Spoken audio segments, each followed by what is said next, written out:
வணக்கம். அறம் சொல்லும் திருக்குறள். இந்த பகுதியில் இன்றைக்கு இல்வாழ்க்கை அதிகாரம் குறள் எண் 9. அறனெனப்பட்டதே இல்வாழ்க்கை அஃதும் பிறன் பழிப்பது இல்லாயின் நன்று. அறனெனப்பட்டதே இல்வாழ்க்கை அப்படின்னு சொன்னால், அறம் அப்படின்னு சிறப்பாக சொல்லப்படுவது இந்த உலகத்தில் என்னதுன்னு கேட்டால் இல்லற வாழ்க்கை. அந்த இல்லற வாழ்க்கை மனைவியுடன் இணைந்து வாழக்கூடிய வாழ்க்கை. அந்த வாழ்க்கை தான் நல்ல வாழ்க்கை. அஃதும் பிறன் பழிப்பது இல்லாயின் நன்று.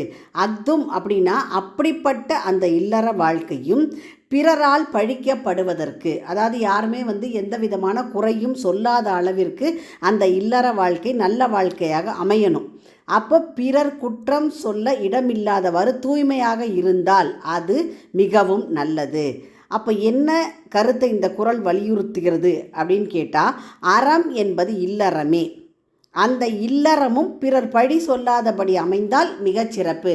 பிறர் பழி சொல்லாதபடி அமைந்தால் அப்படின்னா, இல்லற வாழ்க்கையில் இருக்கிறவங்க தங்களால் முடிஞ்ச நல்ல காரியங்களை மனம் ஒத்து செய்தல் வேண்டும். அதாவது கணவன், மனைவி, பிள்ளைகள் எல்லாருமே அந்த குடும்பத்தில் இருக்கிறவங்க மற்றவர்களுக்கு நாம் உதவி செய்யணும், மற்றவர்களுக்கு நம்முடைய பொருளை கொடுத்து உதவணும் அப்படின்னு சொல்லி எல்லாரும் ஒரே மாதிரியாக நினைக்கணும். ஒரே குடும்பத்தில் இருக்கிறதுல ஒரு 4 பேர் நல்ல காரியங்கள் செய்யலாம் அப்படின்னு சொல்லிட்டு மீதி 2 பேர் அதற்கு எதிராக செய்ய வேண்டான்னு சொன்னால் அதனால் எந்த புண்ணியமும் கிடையாது.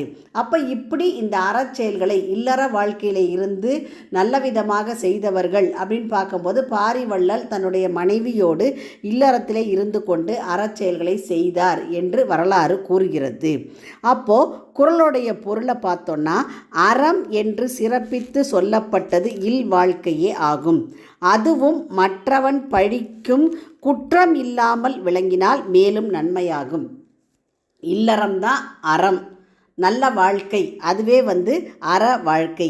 அப்போ அந்த அற வாழ்க்கையிலே நாம் மற்றவர்கள் நம்மளை எந்த விதமான குற்றமும் சொல்லாத அளவிற்கு நாம் நடந்து கொள்ளுதல் வேண்டும். அப்போது நாம் பிறருக்கு உதவி செய்கிறோம் என்று சொன்னால் நல்ல முறையிலே நம்மிடம் இருக்கிற பொருளை கொடுத்து உதவலாம், அல்லது நம்மிடம் இருக்கக்கூடிய கல்வியை கொடுத்து உதவலாம். அதாவது அறம் செய்யணும், நல்ல காரியங்கள் செய்யணும் அப்படின்னா பணம் தான் கொடுக்கணும்னு தேவையில்லை.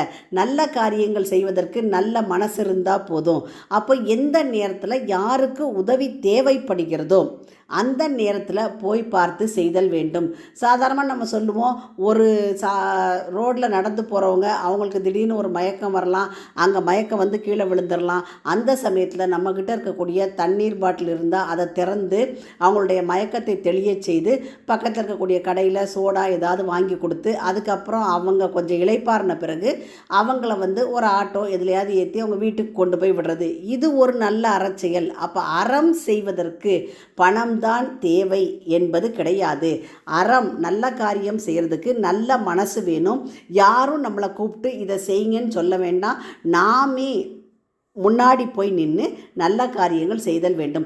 அப்போ இந்த நல்ல காரியங்கள் செய்தல் வேண்டும் அப்படிங்கிறத தான் அற நூல்கள் எல்லாம் வலியுறுத்துகின்றது.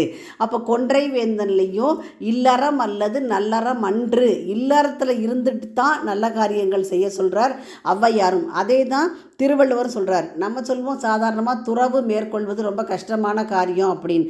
ஆனால் இல்லற வாழ்க்கை தான் மிகவும் கடினமானது என்பதை இல்வாழ்க்கை அதிகாரம் மூலமாக விளக்குகிறார் வள்ளுவர். மீண்டும் குறள். அரண் எனப்பட்டதே இல்வாழ்க்கை அஃதும் பிறன் பழிப்பது இல்லாயின் நன்று.